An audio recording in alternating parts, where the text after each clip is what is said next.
Hey everybody, I'm Dr. Chris Hoff and this is The Radical Therapist. We're just getting started here with YouTube and I would really appreciate it if you'd go ahead and click subscribe below and join me on this new journey. Today we are talking about patriarchy and how it affects men in their relationships. There was a very popular relationship book released a few decades ago that declared men were from Mars and women were from Venus. This book argued that relationship problems between men and women are a result of fundamental psychological differences between men and women, with one common trope being that men are wired to solve problems while women are wired to talk about them. As a relational therapist, I meet with many heterosexual couples, and in this time I've determined that men are from Earth and women are from Earth, but unfortunately both are under the strong influence of patriarchy. That the problems that these couples, bring into my office aren't of the psychological nature, but rather ideas, scripts, and discourses that have been socially constructed and maintained in our culture through various means. After doing much of this relational work with heterosexual couples, I now believe that unless we men take accountability and recognize the effects of patriarchy on our relationships, there isn't much hope of escaping the damaging effects of patriarchy. So what is patriarchy? It is often easy to mistake patriarchy as code for men, but in his important book, Gender Not, Arthur Alan Johnson defines patriarchy as a society that is male-dominated and male-centered, in which both men and women participate. According to Johnson, a patriarchal society reserves positions of authority for men and creates power differences between men and women, some of which can be visible and others invisible. This isn't to say that all men are powerful or all women are powerless, but the default is always towards male dominance. So how does this affect our more intimate relationships? Well, there's 5 ways, or I'm listing 5 ways, patriarchy affects men in their relationships. Patriarchy affects men in unlimited ways, but for this piece, I will outline 5 ways that I experience patriarchy affecting men I see in my practice. 1. Masculinity versus masculinities. To the men watching this piece, if I were to ask you what makes a man, I'm quite positive all of you could possibly list several answers that wouldn't differ much. Very early in our lives as men, we learned a fairly singular version of how men should think, act, feel, and communicate. And if we were honest with ourselves, we'd have to admit it's a small box. The problem with this limited way of expressing masculinity is that it actually keeps patriarchy working. Many times I've sat with men whom had great intentions of helping their partners by stepping out of traditional gender roles, but because there is no path or guideline for them to follow, they often default to what they know, which is to let their female partners carry the burden of caring for the house, the kids, and the relationship. Author Alan Johnson says the job for men to begin to undo the imbalance in these relationships is openly choose and model alternative paths of masculinity. So the job at hand is to lose the John Wayne mentality and to begin to experiment with other ways to be male, openly and in front of others. Scary. This can be as easy as taking on the bulk of the housework typically designated as women's work, or in experimenting with how we communicate with both women and men. Which leads me to the next point. 2. An emotional range of 2. Another byproduct of patriarchy that I run into in my practice is the masculine and feminine expectations on communication. Oftentimes when I first meet with men, they have 2 culturally sanctioned modes of communication, anger and silence. In other words, many men I meet have an emotional range of 2. It is my job to begin to expand this range with this range of 2 through an invitation and inquiry. According to Johnson, in a patriarchal society, men who avoid vulnerability are more often than not seen as strong. As you can imagine, this sort of stance in a relationship has many harmful effects.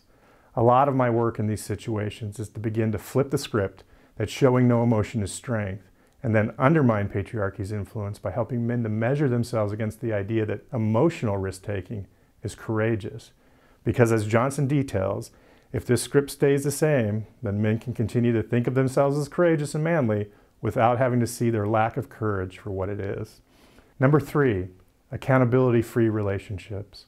Often I'll be meeting with a heterosexual couple where there has been some profound hurt committed by the male partner that took place, and early in our time together I'll experience 2 calls to action. Typically from the female partner, there's an accounting that needs to happen before trust can be restored. And from the male partner, there's often a request to move on. And that any hurt that might have happened is now in the past, and talking about it is just going to cause more hurt. It is in these situations where male privilege provides an out for the man in the relationship. In situations similar to these, Johnson argues that patriarchy provides many paths of least resistance for men where there is no accountability to the relationship or their partner's emotional life. In my office, my work is to invite men into taking the path of least resistance, but rather than do the hard thing that's facing them in the moment.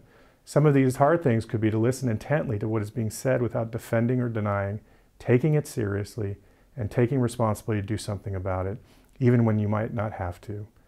Number 4, an invisible privilege. Male privilege doesn't mean that men have easy or problem-free lives. According to Shira Tarrant, who wrote the great book Men and Feminism, privilege still provides men many unearned benefits that their female partners do not have access to. Tarrant also says that many of these benefits are invisible to men. In her book, she describes how men can walk freely through the world without fear of sexual harassment or rape. Men can assume people will listen when they talk and don't have to struggle to make their voices heard. Men can also take for granted that they will be the norm when it comes to positions of leadership in work, church, and community. So how might this invisible privilege affect relationships in the therapy room?